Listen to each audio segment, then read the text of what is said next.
พี่น้องตอนนี้ไม่พาสลาก็ลงครบแล้ว100 แผ่นน้อยเนาะ เอาสีคือบูกันได้ เฮ้ยมันยังบ่คือ เบิ่งคักแม่ ต้องใส่น็อตหันบ่หรือว่าตอกตะปูอันนั้นตอก บ่ใส่จักใส่สว่าน สว่านจิ้วจิ้วจิ้วจิ้ว ใส่ส จิ้ว ว่านอันนั้นเนาะ ตัวนี้ครับไอ้ เก้าโมเมนต์8 แผ่น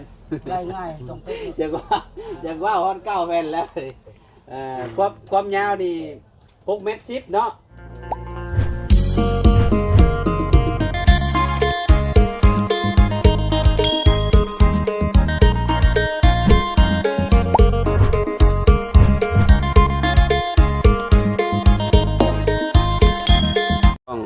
YouTube เฮานี่แหละพี่น้องบ่าวลาวสตูดิโอเนาะ สบายดีใจดี สบายดีน้องใจดีเอาล่ะขออนุญาตแน่เนาะเปิดภาพเอาไม้คอยอันขึ้นเคี้ยวจะบ่มาพูด ขึ้นอยู่ ยันแบบโอ้ยันบ่ได้ยินได้พี่น้องเนาะ ขึ้นอยู่ บ่เคี้ยวแล้วกันเนาะผู้นี้ว่าทางอ้าย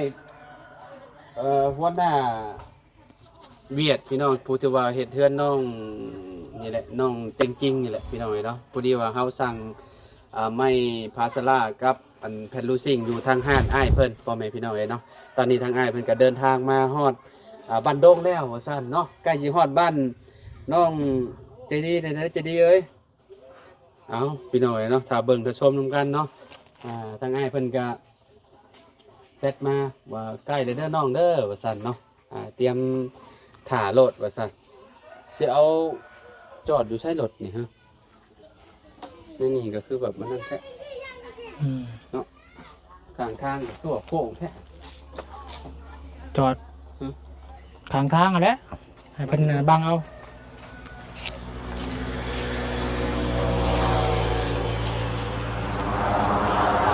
เป็นหามเข้ามาตารางเงิน ว่าถ้ามันมีอันเนาะสมมติว่าอันมองนี่มีคอยก้นเข้ามาเลยเขาไหวอยู่ข้างในเลยเห็นไหมเป็นยังไงเนาะตรงใส่ที่ได้จอดมุมนี้ก่อนเนาะมุมนี้แน่นอนเอาแอบแม่ไว้นี่เนาะเป็นหามลงพี่เนาะจะดีเนาะ เขาตารางเงินนั่นเนาะพอดี กล้องตารางเพื่อนไปแล้ว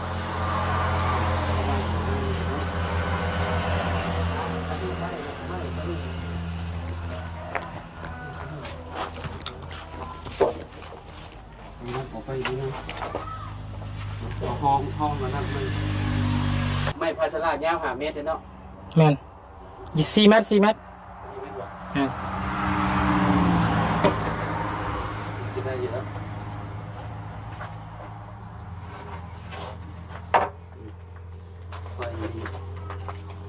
ตัววางห่างไว้แล้วเนาะได้อยู่แล้วเนาะเมื่อ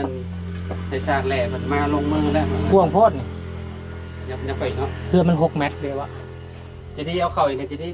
7 เมตรไปตั้งเกิน6 เมตรเนาะ7 เมตรถึงเครือไป เจ็ดถึงกระเทิบมันได้เยอะแล้ว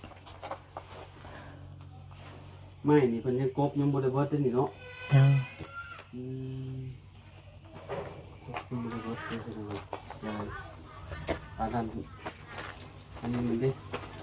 เจ้าดิมันดิเนาะเจ้าห้องยังเส้นมันบอกเส้นมันมาได้ต่อไปหน่อยเนาะมี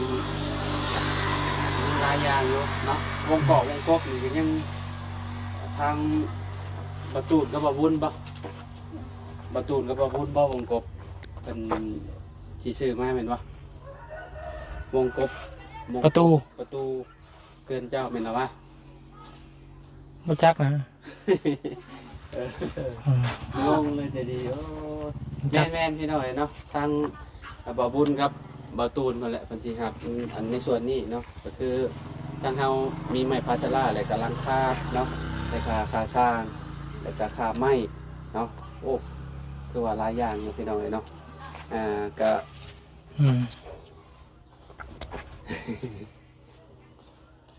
กินข้าวเลยกินยังไงยังกิน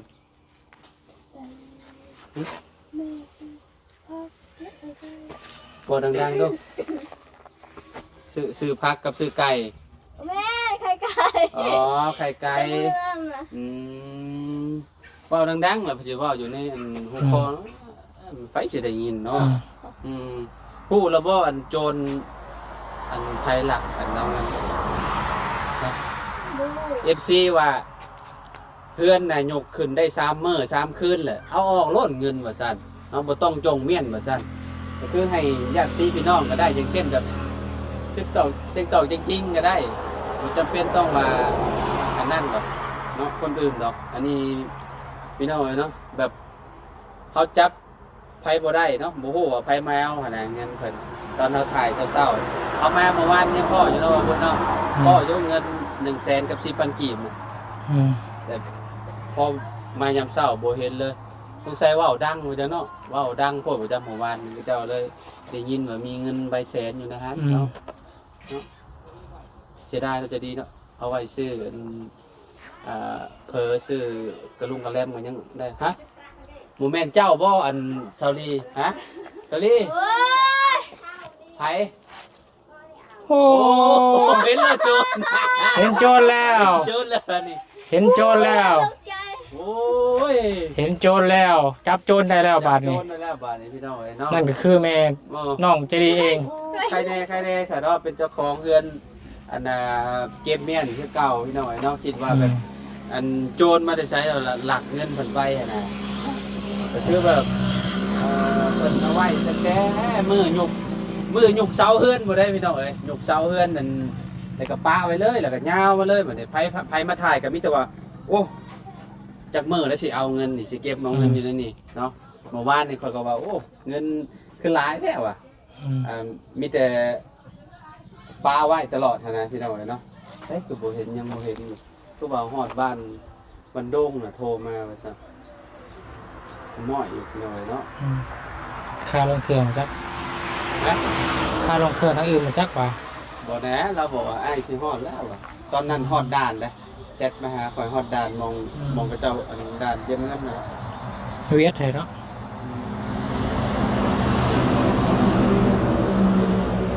เอารอเพิ่นก่อนซะเนาะเดี๋ยวรอทางง่ายเพิ่นมาก่อนโดยพี่น้องเอ้ย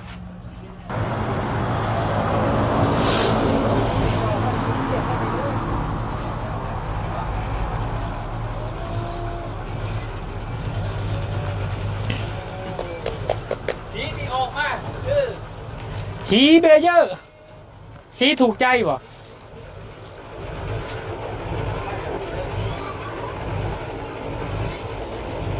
ไปดิไอ้ ลงมาตัดคลิปแล้ว ไป กรรมกรก็มาพังตัดเรือชิดแฟนเลยหลาย โอ้ เลย ตอนเดินจะแพ้เจ้าก็เอาคืนเมื่อไหร่ ตายเลย กรรมกรเจ้านี่น้องมาเรื่อง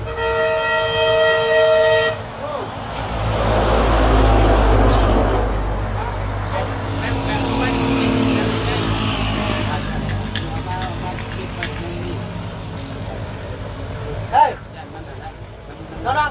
ถอยรถเลยไปไม่ใช่นี่เลย เอามาเทียบมองเอง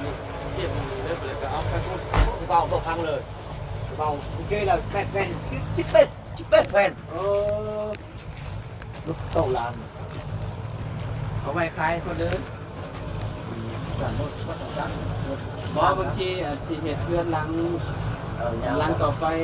ที่นั่งมันคือได้แบตแมน แต่เจ้าต้องมานั่นเข้าได้ต้องรถถึงเข้าได้ ต้องรุดหายเนาะว่ามีเทือนอีกครั้งหนึ่งนี่ตุ้นหาย รถนี่ฝั่งนั้น8ฝั่งนี้8ข้างหน้า8ข้างหลัง816ลูกน้องจะตัดเท่าไร ลายเรือชิดแฟน เหลือ10 แผ่น10 แผ่นกับห่วย บอก หลายล้าน ไม่ได้เห็น แก่มี ถ้าเพราะถ้าล้างเห็ดจะมีเลยเขาสิ ดูมีแบตแมนนะ แบบแม็ก ตอนเฮ็ดสิรับ2ห้องเรือห้อง1นะต้องแพงนะน้ำมันใส่ มันก็คือสิบ่เป็นหยังดอกเขาว่าได้อยู่แล้ว พอไปเอาเพื่อนคนหน้า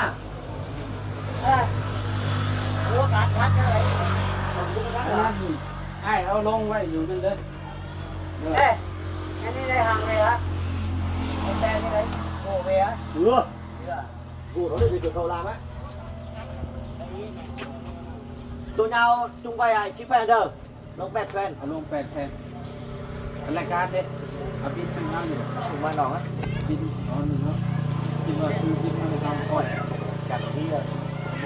ได้ตลอดเลยแต่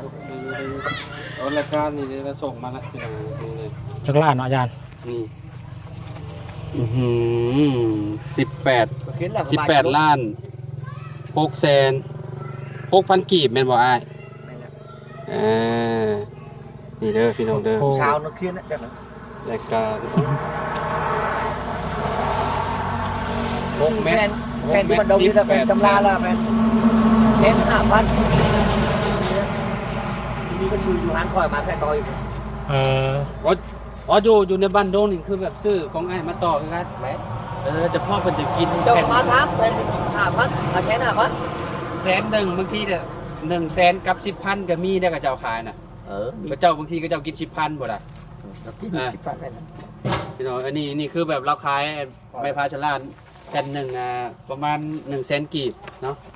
ก็ถือว่าได้ดีอยู่ เดี๋ยวมาเลย เนาะ เดี๋ยวชื่อแชนชิป แม่นแน่เพราะเขาซื้อต้องเจ้าแสนซิปเขาซื้ออยู่บ้านดงเด้เขาบ่ได้ไป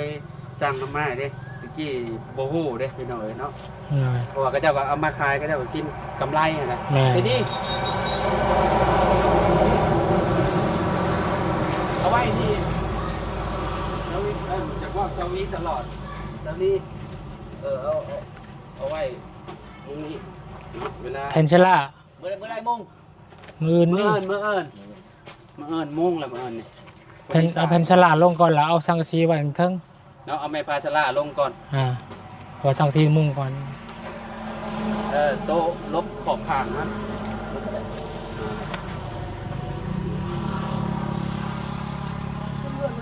บ้าอยู่ เอา ในจุดแคม เอาไว้อยู่แคมก็ได้ไว้แคมก่อน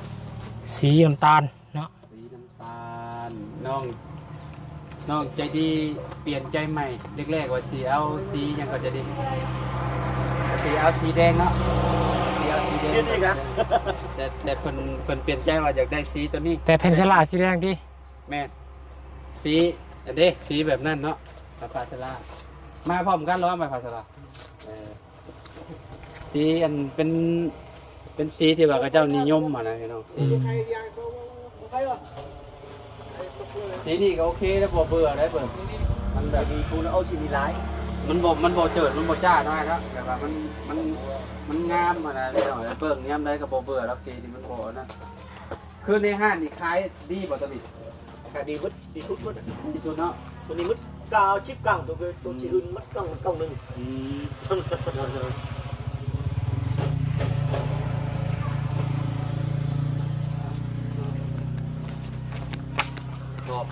ขอบลบข้างนะพี่น้องเนาะ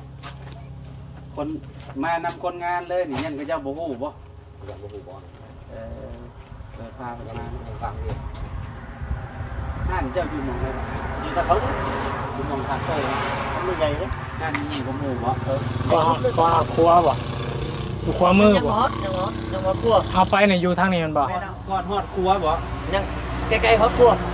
มีหานเดียวเลยใหญ่ๆนะ ยันเมนห้านเดียวเลยเนาะ เดี๋ยวไปซื้อดีก่อนตลอด เจ้าว่าข่อยเคยสั่งอยู่บ่จักตอน ไปสั่งอยู่หานเล่าน่ะบ่เห็นเล่าเทื่อ สั่ง cho bồi coi nó còn chỗ nọc mất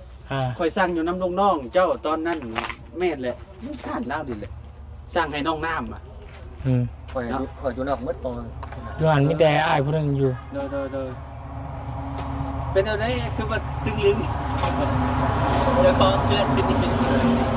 โอ้ย มาทำงานอยู่ยังคิดอยู่ แบบว่าสมองยังแบบ เลย อันนั้นเลอะอยู่เนาะคิดว่าเนาะเป็นอย่างไรดิ คิดยังอยู่ถามมึง คิดไม่พาชละนะ ลองถามมึงคิดยังอยู่ตอนนี้ เจนี่คิดเห็นแบบเห็นภาพแบบใดตอนนี้ในแบบ คิดยังอยู่ตอนนี้ ฟังก่อนว่า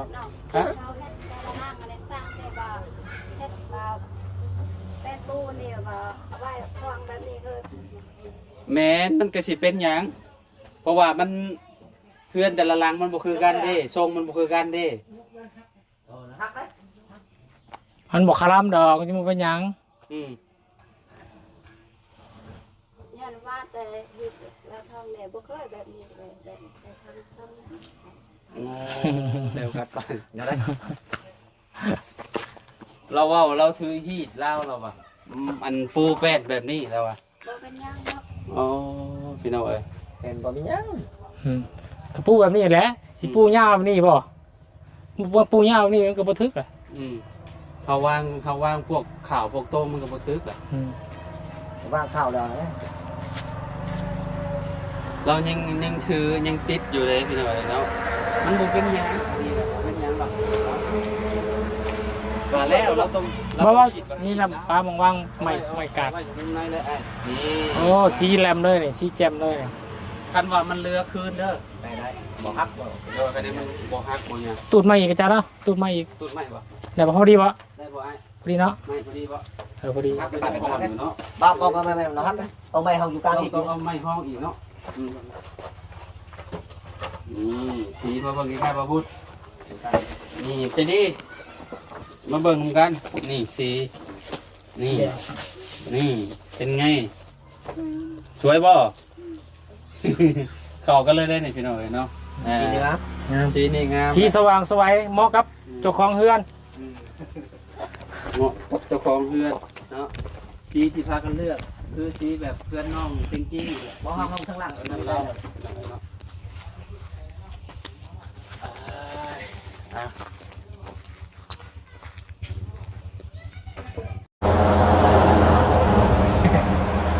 เป็นอะไรไหมพาสลามาแหละงามอยู่บ่โอเคอยู่บ่เนาะไม่สีไม่แหละเนาะที่ว่าน้องเพิ่นอยากได้แหละอยากได้คือประตูเฮือนน้องอันเต็งจริงเหมือนฉันก็พอดีเลือกสีเอาสีนี่แหละเนาะมันก็งามพอดีได้สีนี่นะ หน่อย หลังคาก็สีแบบ สีสว่างสวย สีแบบว่าเบิ่งบ่เบื่อนะสีตัวนี้นะคือแบบบ่ตายง่ายอีกนะสี คือแบบมันสีอีหยังกระเจ้าห้องสีหมามงกุฎบ่ แม่น เนาะสีหมามงกุฎเนาะเพิ่นประตู7 ปีเนาะ ใจเอ้ยไม่ใจดี ไม่ได้ไอ้ว่าได้เจ้าคือทองแม่ทองอายก็ดีใจหมด โดย จำไม่ได้เลย จังหน่อยก็ขึ้นเพื่อนหลังใหม่แล้วจังหน่อยเตรียมไว้รถเนาะแนวอยู่แนวกินเนาะประมาณอาทิตย์ปลายนี่ก็ได้ขึ้นอยู่แล้วเจ้า บ่โดนดอก จะดีเอ้ย เพราะว่าอุปกรณ์แบบเอามาครบเลยเด้ แม่น เอามาครบแล้วมันสร้างเพิ่นมาเฮ็ดปุ๊บเลยก็แล้วเลยแยกไปซะเรือนหลังบ่ได้ใหญ่ปานใดเนาะเรือนบ่ดีอยู่เลย ก็เมียมาแล้วก็เมีย โอ้ใหญ่บ่แล้วง่ายหรอก ง่ายเนาะ ใหญ่เงินก็มีหลังใหญ่เนาะ มันงบประมาณก็คือว่าแล้ว มันต้องใช้หลายแหละเนาะ บ่ต่ำกว่า300ล้าน แม่นประมาณสำนั้นไอ้อันสมมุติว่าหลังสำ นี่ถามสร้างนี่ถามสร้าง ถามสร้างนี่ถามไอ้รถนี่ ประเมินเฮ็ดแล้วเบิดนี่ ให้จะประเมินนี่สมมุติว่าเฮ็ดแล้วบ่เลยเมานี่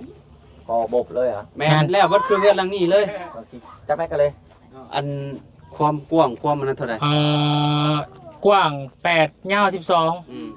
กว้าง8ยาว12เอานี่ต้องถามสร้างอยู่นะนี่เนาะเลยถามใกล้ต้องถามเราแล้วสมมุติว่ามีงานแบบว่าได้เฮ็ดได้หยังกับสมมุติว่าอย่างเมาอย่างหยังกับนี่แหละห้องอ้ายเพิ่นได้ อะไรบ้าง งามเนาะ แม่ โอเค ทำนี่ประชาเกือบ400แล้วงานเกือบ400 เกือบ400 ล้าน 300 ปลาย เรา300ยังดังอาชีละ80ล้านแล้วงงวะ เราจะประเมินต่ำอยู่ได้พี่น้องประมาณ เฉพาะสังกะสีมุงนี่80ล้าน 80ล้านแล้ว โอ้ว่ามาแล้วก็ 140เมตรก็เลยได้บ่แม่นน้อยเลย เพิ่นจะมีเงิน400 ล้านเนาะ ประมาณรายเราเกือบ600,000 บาทเนาะอาจารย์เนาะ แม่นประมาณนั้น ด้านวันก่อนเลย72เลยกระปูนตัวนี้ก็ว่า72 ตาตุกฮอดเฮือนไปก่อนเลยชามละ ฮะตัวนี้2ล้านได้เหรอ ก็ซื้อบทโบกมาก็ได้คงมีเบาเลย เบิดเท่าไหร่แหละ มันเจ้า แต่ทางเจ้านี่ก็เท่าไหร่แล้ว ต้องคอยนี่ประมาณไรประมาณ24ล้าน 24 ล้านนึงเจ้าทางลุงอีกเด้บาท คอยซื้อเสาคอยซื้อบล็อกคอยซื้อแฮซื้อทรายซื้อปูนซื้อเหล็ก ประมาณเกือบ60 ล้านนะมันจะ เกือบ60ล้านสร้างก็20ล้านเด้ 20 ก็ตาม70โคชูเนาะโค แพงจังเลย เพื่อนดินเนาะเห็ดหลังไง เป็นแป้งไว้เนาะ ให้แป้นเอาไว้ เพื่อนแป้นกับคะแนนไงก็คือกันเลย เดิน เนาะ ข่อยลุกเลย รู้บ่ ข่อยลุกเลย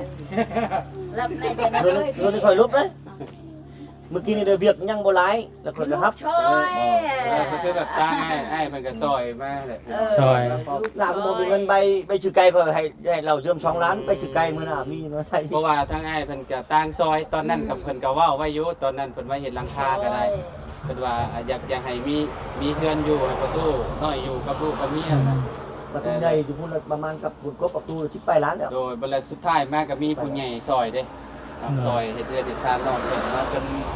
ได้มีเฮือนหลังงามๆอยู่แบบนี้แหละพี่น้อยเนาะใส่ฟืนใส่ไฟเฮาก็เดินให้เพิ่นงามมันแล้วจบแล้วมื้อนี้ใส่ครบเบิดเลยมื้อนี้นะแล้วพี่น้อยงามแล้วเนาะ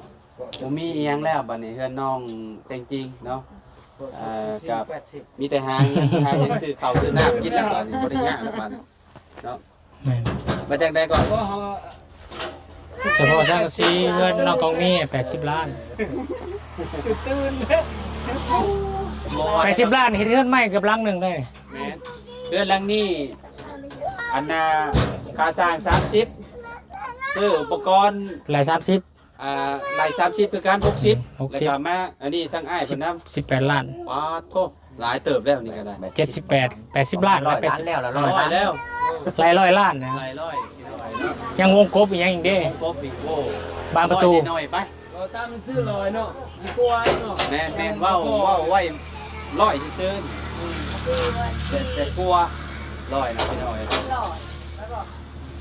แต่ก็ได้อยู่ไว้คะแนนว่าเฮามีเงินประมาณหลักร้อยปลายล้านน่ะเฮ็ดเรือนราคาหลังสับนี้น่ะ ถือว่าโอเคได้อยู่อ่ะ เอาลงทางนี้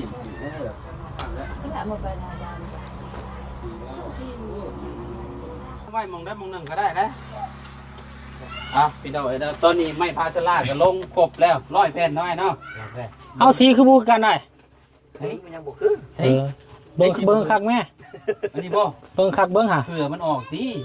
แม่นบ่ โอ้ยตกใจแล้ว1 2 3 4 5 6 7 8 9 10 11 12 13 14 15 16 17 18 19 20โอเคตับหนึ่ง เจดี ห้า ตับหนึ่งมีหาเศร้าตับจักแผ่น เท่าไหร นักเรียน ตับเท่าไหรนักเรี เฮียนมหนึ่งเอา ตับหนึ่งมี ตับ หา 2 ตับมีเท่าไหรฮะกระเทือกสาว เอา มี มา เท่า ได้ ไหร ไงเด้อไปถึงอะไร ไปอยู่เทั้งรถ มาถึงเลย เพิ่นยังสิมุ่งมือ ตับนี่เบิดเท่าไหรมีเท่าไหรเนี่ย บ่เอาบ่ ก่อนเอาตำราตำลัง อืม สาวตับมีสี่สาวตับมีทั้งแค่รวมเบิดรวมกันเลย ให้ป้าเพิ่นฉลาด มีเท่าไหร พร้อมหน้าพร้อมตากัน3-4คนเลยนะมา อ่า ไม่ เจดีเอ้ยนักเรียน มันเคียง สบายดีปะลูกล่ะโอ้เป็นอะไร สวัสดีพี่น้อง เรายังคิดอยู่ 90กับ100จะสิเอาตัวใดฮะกับ100 หาซอง 52เท่าไหร บ่ฮู้หมด กระดังแล้วกระดังเลยเนาะ เจดีเอ้ย อันน่ะเอา หาซองกระซิบลูกหลา เพื่อนเด้อเซาลี่ อาโก้ยตายคักปาดเด้ อันนี้เราบ่ตอบเจ้า527 ความเนาะ คอยอยากจูดตรงนี้บ่ให้โรงเรียนออกโทษคนนี่แหละ แบบนี้ดีได้ประเด็นได้เนาะ ดีหัวแล้วใหญ่ แบบว่ามันเป็นหัวใหญ่แบบว่าสังกะสีนี่ ไม่ชัด ตอกมันง่ายเด้อ ตอกมื้อหน้ามังแล้วมังบ่ได้เด้อตอกแล้วทิ้งเลยเด้เอาชีนยิงเอามื้อหน้ามังออกได้จักเบียนอันใด บ่สมมุติเวลาเฮาอันนั้นเฮาต้องใส่น็อตหันบ่หรือว่าตอกตะปูอันนั้นตอก บ่ใช้จักใช้สว่าน สว่านมันจิ้วจิ้วจิ้วจิ้ว ใส่ส จิ้ว ว่านอันนั้นเนาะ ตัวนี้คักเลย โอ้คักได้ตัวนี้เนาะ จิ้วจิ้วจิ้วแบบว่ามีหัวเลย แน่น ใส่ดึงตื้อลงมาดีแล้วเนาะ สว่านหมุนเด้ตอบบ่ได้ อันนี้ตัวนี้อันมองอันนี้มัน กันศาสตร์กัน กั ศา ด สตร์ สาดมองข้างหน้ามองเวลาฝน ไม่ ตก ฉลาดนี่ทำให้ก็100 125กัน ร้อยแผ่นเจ้า 100แม่น เอามาก่อนได้ดิเอามาก่อนยันว่ายันมันบ่พอ เลย เอ้ยยันมันเหลือเนาะเอามาสำนีก่อนเนาะ เลย จะหมดว่ามันเหลือก็สิคืนทางอ้ายเพิ่น เรือขึ้นได้เนาะ แม่นคืนได้อ้ายแล้วว่าบ่ให้มันแตกแล้วว่ะหนักเป็นจะบ่หนักเทียนเนี่ย นำเป็นเลยแล้วถ้าเจ้าเข้าใจเราก็ได้ 8 แผ่น 8 เม็ด เนาะ เลื่อน8 เม็ด 8 แผ่นถึกเลื่อนคัน8 เม็ดละ8 แผ่นละ8 เม็ดมุงไปจังแผ่นละเม็ด แพนแมทถูกต้อง ไล่ง่ายจังซี่ไล่ง่าย 2 3 ทั้งหมดละ6 เม็ด6เส้น7เส้นนี่แหละมุงเรือมันนึง 9เฮ้ยโมเมนต์8แผ่น ไล่ง่ายตรงเป๊ะ อย่างว่าฮอน9แผ่นแล้วความยาวนี่6เมตร10เนาะ6เมตร10เซนพี่น้องเอ้ยเนาะใส่ทางอ้ายเดี๋ยวดิอ้ายเอา QR มาเนี่ยโอนเงินให้เราก่อนพี่น้องเอ้ยเนาะ ห้านเพิ่นอยู่ใช่ดิ อยู่ ทาโค้ง เรามาอยู่บ้านท่าโค้งเหรอ ห้านใหญ่มองเดียวนะ ชดให้อ้าย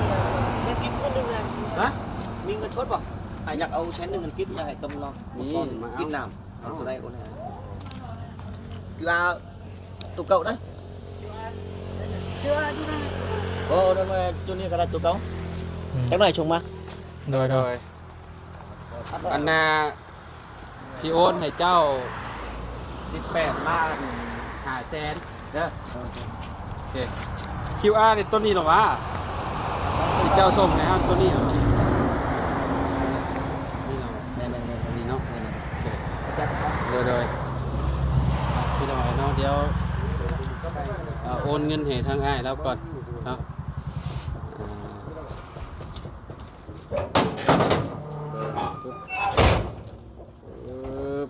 พอเพิ่งหากับมาเมื่อนี้บ่ฮ้อนเมื่อที่นี่ หอมลุงบ่ นะครับพอนมัน พร้อมดังลุงจันเพิ่น พอดีเลยเนาะมาถึงจังหวะอัน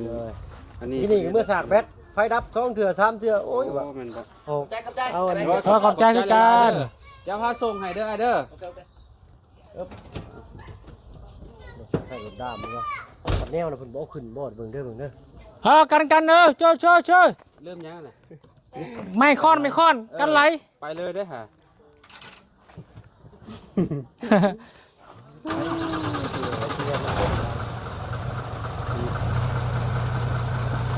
8 ล้าน5 แสน5 แสนเท่าไหร่5 แสนกับ 6,000 กิฟต์เนาะเราเอาไป100,000เนาะ 6,000หมดสบู่ให้เขารับยา 6,000 เนาะ 6,000ลุดเด้อสิ คิดบ่6,000นุดเด้อ6,000เด้อใจละลายมันไหลยาก มันไหลยาก จะได้ว่า60ได้โอนให้เรา ก็บ่ รถก่อนรถด้านเนาะ แม่เราลดก่อนแล้วนะ18 ล้าน5 แสน ถ้าบ่มีแนวกินน่ะกินไม่หน่อยจะดี โอนแล้วพี่น้องเอ้ยเนาะ 18 ล้าน6แสน 5 แสนกี่ ให้ไปแล้ว พอดีเราเอาไป แสนหนึง ไปแสนหนึ่งเขาโอน18 ล้าน5 แสนไอ้โอนเด้อขอบใจละลายเรียบร้อยพี่น้องเอ้ยเนาะ สิ้นบาท เสร็จสิ้นกะกันว่ามันบ่พอหยังก็มีแต่เพิ่มเติมอีกเนาะดีๆเนาะเจ้าของเพื่อนก็เป็นจังซี่เนาะมื้อนี้เนาะ เชื่อมซื้อเนาะ เงายิ้มๆอย่างนี้เด้อ บ่สไตล์เราไปนี่แหละ สไตล์เรา สังเกตเรา พี่น้องเราจะดีเราดีใจกับแบบนี้บ่ดีใจกับแบบนี้พี่น้องเอ้ยเนาะสิแบบว่าหน้าเดียวนะว่าง่ายๆจ้ะไปซะโอเคว่าบุญเลยเนาะ เองก็ขอบคุณเนาะทางไอ้ใหญ่ใจะดีหลายๆทางไอ้น้อยเป็นเนาะที่ให้ครับเป็นสะพานทุนให้เนาะแต่ก็ให้อ้ายอยู่ดีมีเฮงกับเจ็บบ่ให้ได้ความใครวันนี้ปรารถนาสิ่งใดก็ขอให้ได้สิ่งนั้นเด้อขอให้เราเนาะใจดีมาสำเร็จก็ขอให้กลับคืนไปหาเจ้าเป็นหมื่นเป็นแสนเป็นล้านเท่าตลาดไปเลยอ้ายเด้อเนาะพร้อมกับทีมงานเนาะใจดีเนาะมีหยังฝากบอกทางพ่อไอ้น้อยเนี่ยขอบคุณเพิ่นแน่ว่าขอบคุณพ่อน้อยเพิ่นแน่เนาะนี่แล้วผ่าน3 ซ่องนี่แหละเนาะซ่องบาบุญซ่องบาลาวซ่องบาเพิ่งเอาขอบคุณเพิ่นเลยน้องล่ะใจดีเด้ออ้าวขอหน่อยเด้อหนุ่มมือดีๆแหละเอาอันนี้ออกแหละเสื้อเจ้าน่ะ อายเล็บ ไอเล็บบ่เป็นหยัง มาบุญท่วงเว้น บ่เพิ่นเห็นเบิดแล้วแหละเนาะเอา ผมยังลงรถ เป็นหยังเด้อ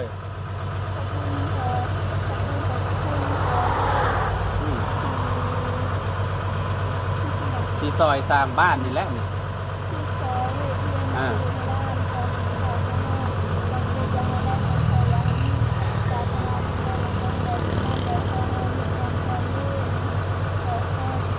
แบบข่อยบ่เลย ไม่ ไม่ข่อยก็ โอ้ยเว้าเสียงดังๆเด้อมื้อหน้าเด้อ โอ้ดีใจเด้อเด้อยังไงโอ้ย เกิน ว้าเฮ้ยขึ้นเด้ โอเคล่ำลาเด้อพี่น้องเด้อเนาะสบายดีพอกันใหม่พี่น้องโดย เอาโอเคพี่น้องหยอกน้องแต่งบอกน้องใจดีเพิ่นไม่บ่ซ้ำบ่นะไม่นะ